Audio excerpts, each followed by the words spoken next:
Okay, today I want to talk to you about breathing. You know, that thing that we should be experts in, we take for granted, and for most, probably don't do very well. We know that breathing is important, and we know that it's an autonomic process, meaning we don't have to think about it. But the question is, should we be thinking about it more? Well, I went on a workshop a few weeks ago, and I learned some really interesting things about breathing. So I decided to get the person that ran the workshop on board so you could learn some interesting things too. So without further ado, allow me to introduce Tommy Phillips, someone I have a great deal of respect for when it comes to training, nutrition, mobility, and all things breathing. So Tommy, how are you? Yeah, how's it going? Yeah, I'm really well, thanks, mate. How are you? Yeah, I'm good. Yeah, all the better for seeing you. Oh, mate, took the words right out of my mouth. So Tommy, tell us a bit about yourself first before we get started. Cool. So I've been coaching in some capacity for about 12 years now, 12, 15 years, through various different gyms, from leisure centers to private facilities and everywhere in between. Lots of one-to-one sessions, lots of small group sessions, lots of group sessions in various different guises. And I suppose training has taken me on a path from just generally making sure people enjoy exercise, enjoy what they're doing. Excuse the noise in the background. The dog has just decided to attack the table. From enjoying teaching and delivering exercise to then going, okay, how do we make this more specific? Let's look at how people move more effectively. Let's make a real difference to what they're capable of. And that led me into finer details and finally finding breathing practices that can influence almost everything in terms of your results in your day-to-day life. And that's something that, for me, coming onto your workshop, I just thought, man, I don't breathe very well when it comes to training. I've never had, I'll be honest with you, in my training, I've never had that breath in, eccentric, breath out, concentric kind of thing. So when we're talking about lowering the weight, I don't take a breath in and I don't take a breath out when I press. I've just kind of probably hold my breath and just go for it, So I knew something had to change. As I get older, I feel it becomes more important for me as well to focus on stuff like that, which is why I came on the workshop. How did you come about that breathing? What made you kind of look further into that and realize this was something that was really not really spoke of as much as it should be? Cool. I think probably in a very similar vein to you, that someone who knew a bit more than me, the guys who influence the system way higher up in terms of all the really smart, clever people and coaches, I sort of started to listen to what those guys were saying. I'm very much like you, the realization where you go, oh yeah, they're saying breathe like this or do this or notice what's going on. You're like, I don't breathe, or I don't breathe like they're saying, or I'm finding it very weird. And I think that's patterns that it's really easy to fall into and out of depending on what you're doing for a lot of people. And I think once you start to become more aware of your breathing, you start to notice it more throughout the day in every different situation, whether that's at work, walking the dogs, whether it's responding to questions, queries, whether it's like emergency situations. You start to take advantage of all that, and you realize how it gives you that ability to access your skill set, your menu more quickly. So between stimulus and response, you give yourself the ability to make a little bit of a choice, slow things down and go, okay, I can do better than just purely react to this. I can access a higher level or a somewhat higher level of my own personal thinking, and drive that through. But again, especially with training, you start to go, oh, I can get better positions. I can hold better shapes. I can move more freely. I can do more repetitions or longer duration work, etc. Depending on what you enjoy doing, whether it's cardio, strength training, etc. And you start to develop that. And I thought just went with it. Let the guys lead me down a bit of a path, and find my way to now delivering more of that myself, because I enjoy it and I think it's important, and I see that it makes a difference, not for me personally, or not just for me personally, but for the people that I work with, clients in groups, in one-to-ones, etc. And that's what I found. I think it's that kind of that introduction of breathing. We're not just talking about just regular breathing. We're talking about a subject on its own, putting it with another subject, really. So we're not just saying, what, just breathe when you train. We're saying, like, this is something where you're almost putting another thing, adding another thing into that program, and almost having two entirely different programs, like a training and a breathing one, putting them together and making it something like, whoa, this can be really difficult. You know, in certain things that we did in the workshop, where you got us to hold our breath, where we got us to do an exercise, it's things like that that for me changed my idea of, like, sometimes I don't have to work as hard to feel that I'm working hard, because I'm having to control my breathing more. So and firstly, let's go on about the first thing, which I know I'm very consciously aware of being a nose breather now more than anything, Nice. which is good. I know that's a good thing, right? That's definitely a good thing. Absolutely. And I know a bad thing. I'm hoping, I think my wife might be listening. She's a mouth breather, constant, and a very short mouth breather as well. So it's like, you know, kind of more of a stress thing. Is that right? Yeah, absolutely. Yeah, we'll get into that in a bit. But yeah, it definitely influences your central nervous system and your fight, flight response, or your rest, digest, recover response. So breathing can absolutely influence your state in that way, your emotions, your behavior, your perception, based off your central nervous system. Yeah, 100%. So in the past 2 to 3 weeks, and if I continue to become an avid nose breather, how does that change me? What benefits do we have of being consciously aware of being a nose breather and doing this as an everyday thing now? Love that question. So for most people, if we sort of rewind, and I'll touch on the central nervous system, we've got the two elements of the central nervous system. You've got your sympathetic nervous system. So this is like the higher stress, flight, fight, freeze response, often created in training. That's how we respond. It ramps the whole system up. And then we've got your parasympathetic. This is your rest, digest, recover. And it's often the one that we want to influence more with our training. With our day-to-day life. Mouth breathing more often correlates to a higher level activity in the sympathetic nervous system. Nose breathing will often branch off to parasympathetic. It's not like we switch one off and one on. We're more moving a slider on the continuum. Both work and complement each other, because based off human nature and pure physiology, psychology, we're almost always, as a human, looking for a threat. Now, that's going back like 10,000 years ago, when you'd almost be on high alert, waiting for the tiger or the dinosaur or the whatever. Someone's coming along, the gang of raiders, whatever it might be. So your body's always your brain is always working in the background for an early detection. What nose breathing does is inhibit some of that central nervous response and allow us to just calm everything down a little bit. And when we create a little bit more calm, that's when we move into that rest, digest, recover. When we start to recover more effectively, particularly when it comes to training, we then allow our body the ability to adapt more effectively to what we do. So if I train heavy weights or lots of sprints or whatever it might be, if I never truly recover after a session, my body never actually adapts to the stimulus. And as such, you're not truly responding to what you're doing. You're just learning to suffer better. You're learning to tolerate more hardship, which maybe has a certain place for some people. Now, that might be emergency response. That might be military personnel, if that doesn't sound too American. But it's that element where you go, yeah, at some point you're going to have to deal with a bit of hardship. You're going to have a gut check. But for most of us day to day, when we go, what do you want to train for? Basics of losing weight, changing shape, being more mobile, getting around the house better. We need the ability to adapt, recover in order to adapt to be able to do those things.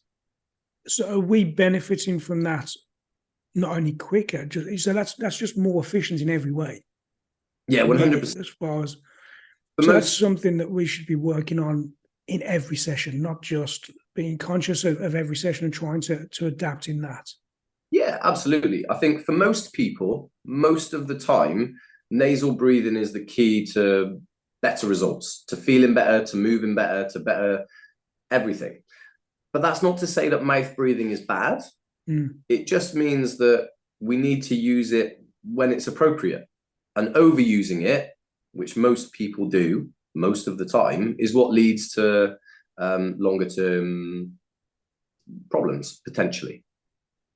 So if we were avid trainers anyway, so we've got people who train, you know, three, 4 times a week. Is that something we can just jump into straight away, or do we need to? How do we go about that, and what kind of thing would we be looking at doing? And just to let you know that if you're not part of the RTB community or RTB gang, who have access to all of our videos, our workouts, our follow-along mobility, our follow-along workouts, our recipes, our podcasts, our technique videos, our replays, so we can see, check your technique and get back to you. Get on board, guys. It's super cheap. It's less than £30 a month, and you get the full accountability, challenges to be set, videos that you can follow anytime you have your Netflix on-demand videos that you can just pick a workout, follow along, mobility exercises you can follow along. Anything you want is at hand with our app. For less than £30, you can get on there per month, subscribe, cancel anytime. What are you waiting for? Cool. So I think this is really interesting, and working myself and with other people. If you've got a good base of cardiovascular conditioning, you might find that you can incorporate this freely into your training from the get-go. There's always going to be a little bit of a challenge. Yeah. So you might find it, I would consider it like a sideways step. When people start doing nasal breathing, particularly if it's on any cardio work, you won't be able to go as fast. Your breathing is going to dictate the pace. And as such, you will find it harder. Where for most, like if you can incorporate that in day to day, some people need to get a base level of nasal breathing conditioning going to begin. So jumping straight into running and nose only breathing, you either find you can't get enough air in. Yeah. Now that might be because who have I worked with in the past, particularly like contact sports players, particularly rugby, any martial arts. If you've got any sort of broken nose, deviated septum issues, it's going to be much, much harder to get enough air in through when you're training to feel good and to continue that. Whereas if you start with more of like a static practice, seated, standing, lying, walking generally can be a good in. You get to ease your way in, and it's amazing when you ask your body in the right way to do something that it will respond accordingly. So is it also then, because you mentioned about training, it could also be a psychological thing, couldn't it? Because we do think, like when you say about it being harder and having to slow the pace down, for some of those people who are not necessarily clients of ours, because, you know, we kind of know how to train certain people in certain ways. But say your average gym goer, if you're trying to convince someone of nose breathing, they may really struggle, mightn't they? Because as a psychological effect, it's like, well, I'm having to work at like 60% of my usual capacity 100%. Because I can't breathe through my nose as well as I could if I was just doing mouth breathing. Do you come across that a lot? And is that something that you can, is it easy to convince people that actually drop it down, do some nose breathing, and you see the results pretty fast? I think, you bang on. So some people will be convinced of it a little bit more easily. And I think that's how you convey the training, isn't it, as a coach, and we know that.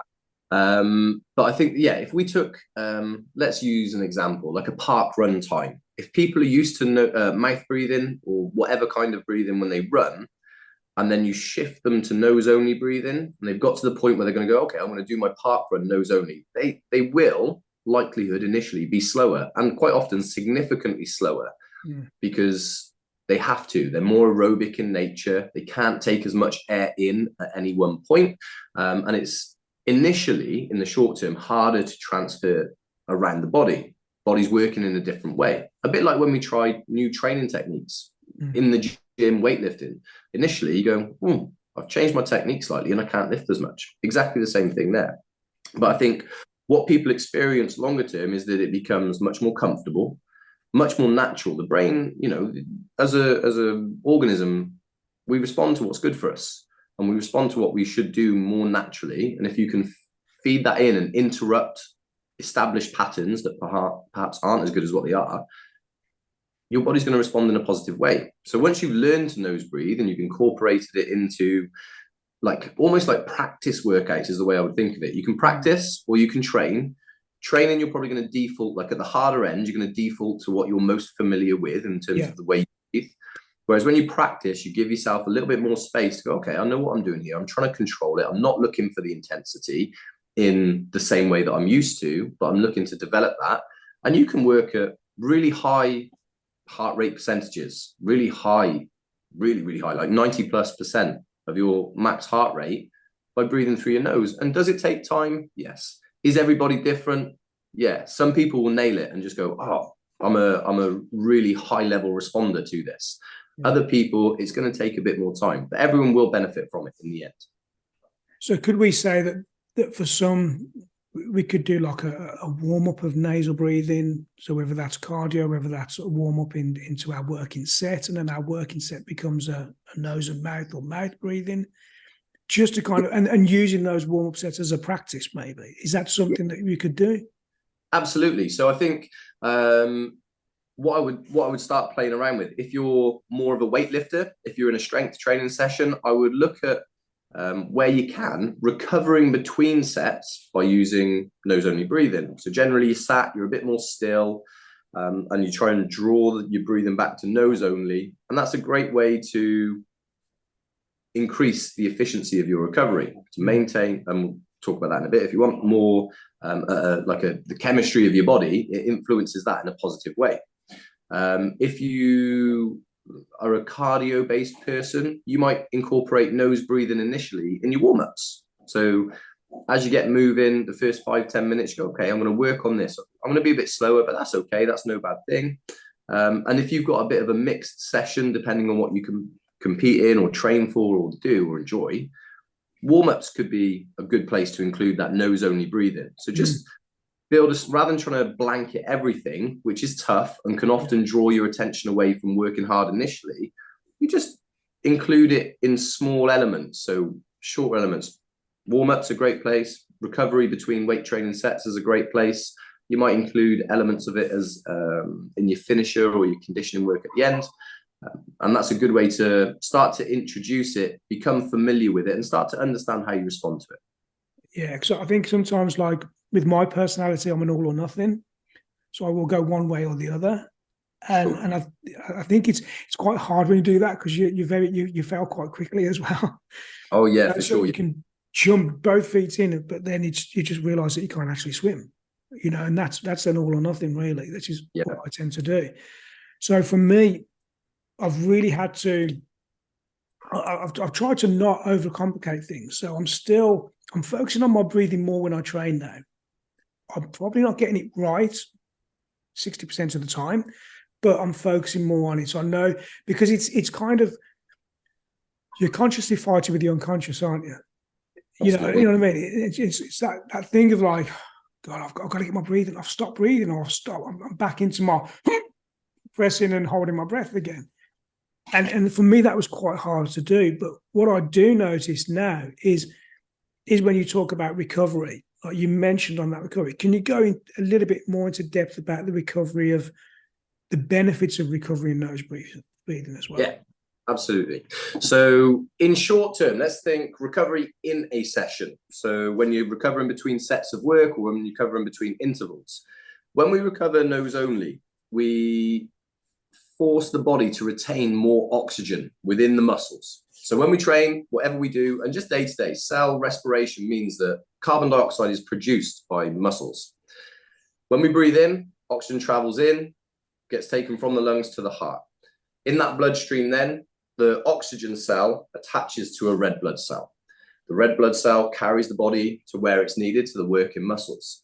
When it gets there, oxygen doesn't by itself go, oh, I'm needed here, I'm going to jump off and go where I'm needed. What actually happens is CO2 is looking to escape the body.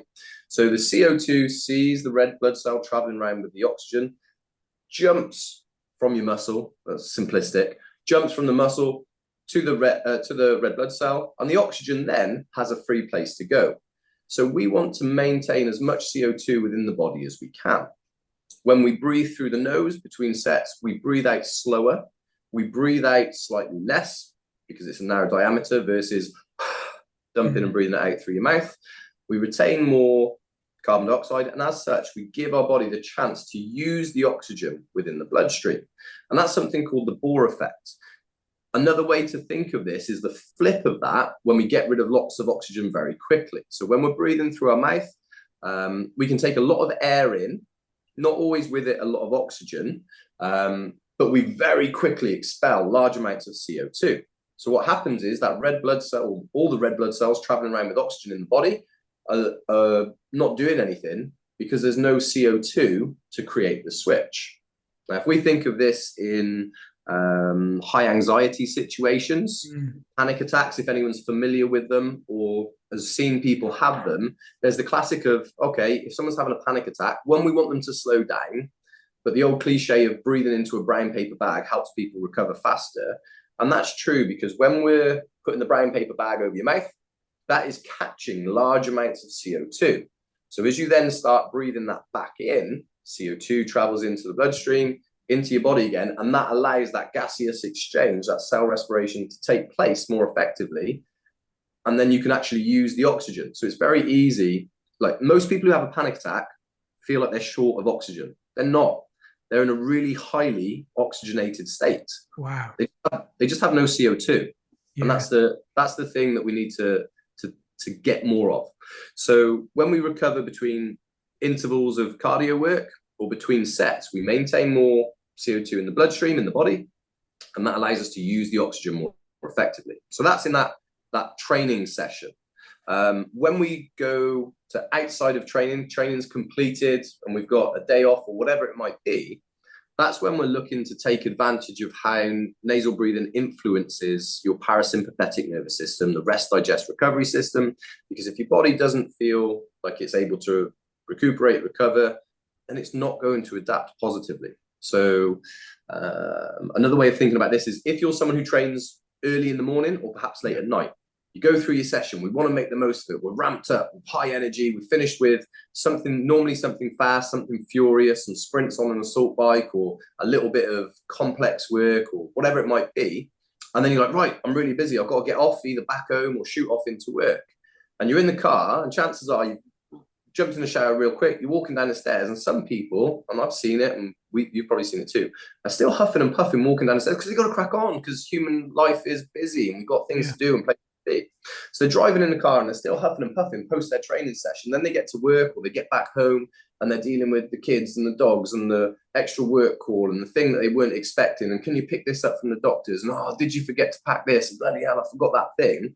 So they're always in this really high state of arousal. And because of that, they never quite get to the point where they're resting, digesting, recovering. That influences more mouth breathing because they're high arousal. And they never get the opportunity to just downshift, downregulate and go, I'm going to let my body do its thing for a little bit. And that's interesting because you when we talk about recovery, when you talk about that example in particular, it's not about, we're not talking about athletes here or just about athletes. We're talking about regular people who go to the gym with regular hard lives, which they have to try and contain. They have to try, make sure everything runs as smoothly as possible. For sure. And that's probably the last thing, including myself, that we think about, which we should be, obviously, because we talk about recovery. As coaches, we all talk about recovery, but that's another level, isn't it? It's a basic level that we don't know about, or I don't know. I didn't know about, if I'm honest.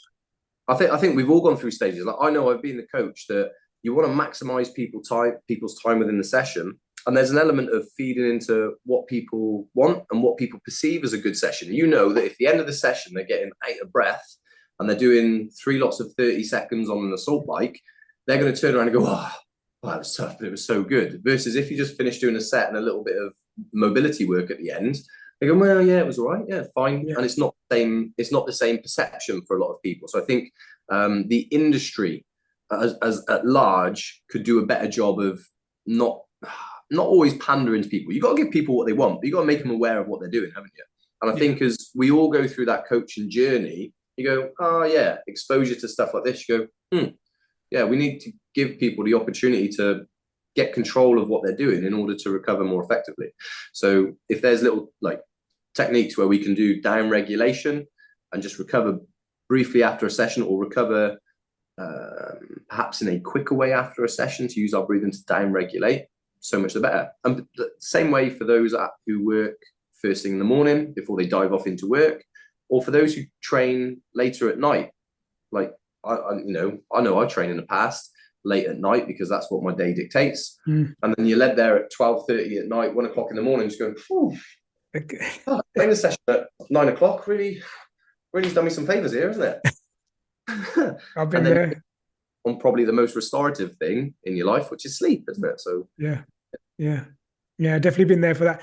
And I think for me that, or everyone else as well, and a little bit for me, I'm gonna ask this question as well. So I always say there's no such thing as a stupid question. This may be the first time. This one comes up. But I think it's a question that people are going to want to think or would want to ask as well is this really going to get me fitter? If I'm not working as hard, if I'm breathing through the nose, is this actually getting me fitter? Am I going to see an improvement in my cardiovascular health and my fitness? Is this something that I can do to increase my fitness levels?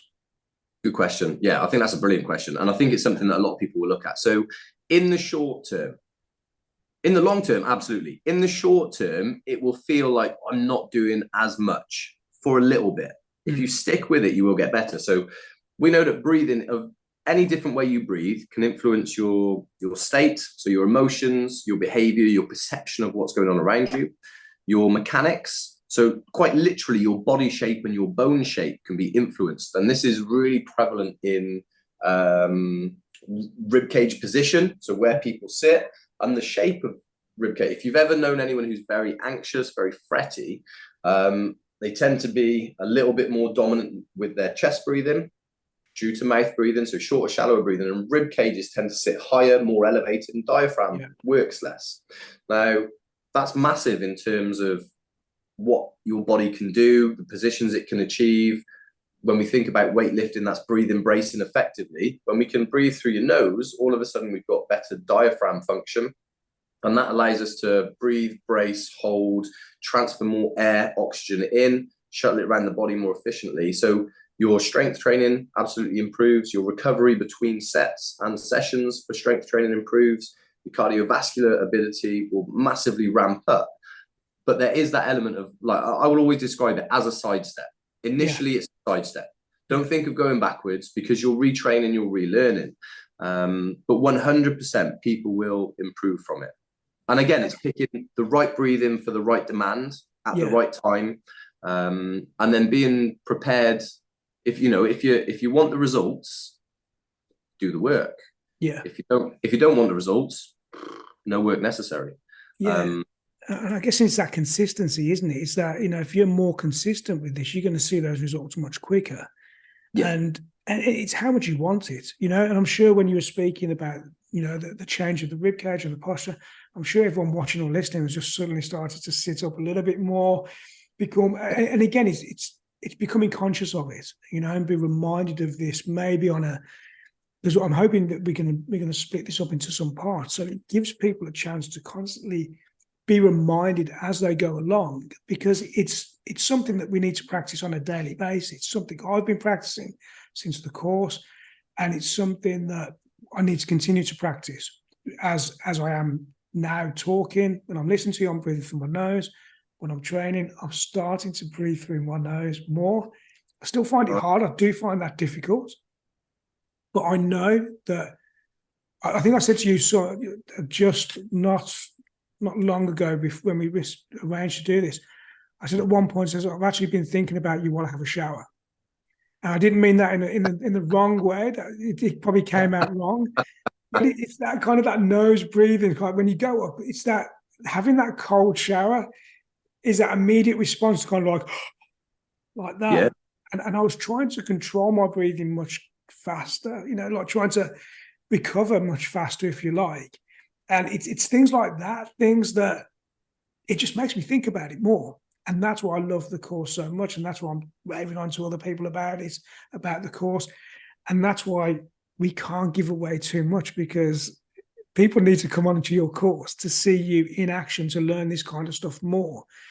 Because for someone who's been in the industry nearly 20 years now, it's a huge eye opener for me, and something that I think that I've been missing out on for 20 years. You know, for that time, something that I think even before that, even when I was training before that, it's something that I was going, oh, I could have been doing this way so many years earlier. Yeah, yeah, There's no better time than now, is there, to start? absolutely We not. can look in Absolutely not. hindsight, or we can just get started on it now. And for me, the easiest thing is just to do it in everyday life, just to focus on that breathing in everyday life. But I do have one more question for you, if that's okay. Well, I have two more questions. I love to. I'm a big fan of Alex Hormoz. If you know him, he always wears that nose strip. Yep. What do Yep. you think of those? Because I've been looking at them. I'm thinking, oh, it could help with sleep. Does it help with sleep? Is it? Yeah, I think that's the perfect. Hey, here's what I would say, and if this doesn't sound too flippant as a coach, n equals 1, and you become your own experiment. So for some people, it will be really good, and other people won't get along with it for exactly the same reasons. I've used it in sleep. So a very old practice, but much more now coming back into popular attention is mouth taping at night. So mouth taping along with the nasal strip that just gently like pulls everything open and it allows more air more effectively into the nasal cavity can be a really good thing. And I've done that. I still stick with mouth taping. I don't use the nasal strips as much, not because I don't like it or I don't value it. It's just I haven't bought them as much. And but I enjoy mouth taping. I think that works really well. I think if you spoke to Hannah, she'd tell you that sometimes I don't snore at all. Sometimes I could have gaffer tape on my mouth and I will still snore a little bit. And again, that's habitual, isn't it? In terms of shape, in terms of patterns. And I think it does change. So I think even for people who practice this regularly, who have more awareness perhaps over what they're doing and notice like awareness leading to attention more often, you go, oh yeah, this is changing. But I think nose breathing, nose tapes and mouth tape can be really effective. Stops you talking in your sleep as well, doesn't it? So That's always a good thing. For sure. It's a really interesting one. I think one of the things that you touched on, to deviate slightly from your question, is you mentioned about how early on and just about the subconscious and the conscious. Now, like you said, breathing is one of the actions, luckily, the vast majority of people don't have to think about. Interestingly, there is something called Odine's curse, where people with something called Odine's curse, the diaphragm doesn't work autonomically. People have to choose to breathe. People have to remember to breathe. Very few and far between. But like a condition that you just go, that has got to be challenging, to say the least. But within that, if we think of an iceberg, if this isn't a weird way to think about it, icebergs, we know there's normally like a little peak above the water, a large mass underneath the water. Everything above the water is what I think of as our conscious awareness of what we're doing. Everything under the water is our subconscious. The more awareness we create, the more nose breathing we do, the more attention and different areas and little pings of, I can breathe differently here. We almost like raise the body of that iceberg so that there's more of it sitting above the water. And we've got a higher level of consciousness over what we're doing. Awareness in the shower, thinking about things at night, noticing it when we're standing in the queue. I've been driving differently lately because I've been thinking of, noticing that when I'm doing it. So I think it carries over, not just from training sessions, but you start to notice it day to day, and you'll be aware of trying to improve nasal only breathing, but you'll also catch yourself mouth breathing in different situations. You go, oh, well, that's a bit weird, isn't it? Just sat around watching the telly, or I'm just sat around having a chat with friends, or I'm out for a walk and I'm breathing like I've been out for a run. Maybe that's something I can change and do something about. It's interesting. I'm just thinking, like, I'm thinking of watching a film tonight. If it's a horror, I wonder if my breathing changes. Yeah. I'm just thinking about that randomly. If that does happen, it'd be really interesting to kind of monitor it. And seeing how we change. Oh, mate, it's a bit like, hey, think of that shock, like jump scare response. Yeah. But Yeah, mouth breathing, what is mouth breathing? Fight, flight, like fight, fight, freeze. yeah, We're of course. immediate gasp of air is that oxygenating the body ready for some sort of action. Most often, see you later. I'm Yeah. gone, 100 mile an hour. So it's that it's a very real thing. It's a very real thing. Tommy, I could talk about this, but every time I get to, every chance I get, I'm one of those people. We went on the course, I went on the workshop, and I'm not usually one of these people, but I was one of those people who just hang around, waiting for everyone else to go just to ask more questions. So I know that, you know, I could keep on going. I could just basically keep on asking you more and more questions, keep on going. But I know that you've got information that you have to retain. You have a business to run. You have people to teach on these things. So the final question for me is, how do we get hold of you if we want more information about your courses, the workshops that you do, even one-to-one on breathing, things like that? Because I learned so much on this breathing, and for something for me to learn and to take with me and practice. We've all been on courses before and done things where we go on, we don't do anything with them after. This is definitely one of those practical things that I've put into practice, enjoying putting into practice, and I know over time I'm going to improve on. So how do we contact you? How do we? Cool. So at the moment, I'm quite happy for people to contact me through Facebook if you enjoy using that as a platform. So if you look for Thomas Phillips, chances are you'll find me. I'm friends with Kev, so if you're friends with Kev along, he can sort of refer you out. So I'm more than happy for people to get in touch with me there. You can also use my email, so 86.tphillips@gmail.com. And normally what I say is give me 12 to 24 hours to respond based on where I am and what I'm doing work-wise, travel-wise, to pick that up and respond to you, but I always will respond. And that's the easiest way at the moment. Through to the end of the year, currently, I've got not a lot on in the sense that I haven't put anything in, but I'm always open to work with people one-to-one through a consultation, have a little chat about what you want to achieve. And if you think, yeah, this is for me, kid sounds like it's going to help me and he's the man for that, great, we'll do that. So I'm always happy for you to reach out, come and have a little chat. We'll figure out if it sounds like I can help you, if you want me to help you with what I do, and go from there. And it's definitely something that I think is so important. And just going on your courses as well, seeing the detail, the level of detail that you put into these things, and you have an answer for everything. And it's a detailed answer for everything, Oh. and that's what I liked about it is when you've been in the industry as long as we have, you can spot the fakes. You can spot the ones who are just trying to string you along a little bit. And with you, even though I never thought that anyway, just the way that you just bring it across, you can bring it right down into layman's terms. You can really go right out there where we're all kind of like going like that a little bit. And that's the thing, you really know your stuff. You put a lot of stuff into that and you put a lot of effort into the workshops. So for anyone who is interested, I think it's definitely worthwhile looking into this, catching up with Tommy, trying to get some either one-to-one sessions or some kind of consultations. Because I do think from my experience and from all the people you've worked with, it will be a worthwhile investment for yourself, for others, for your health, for your training, for everything.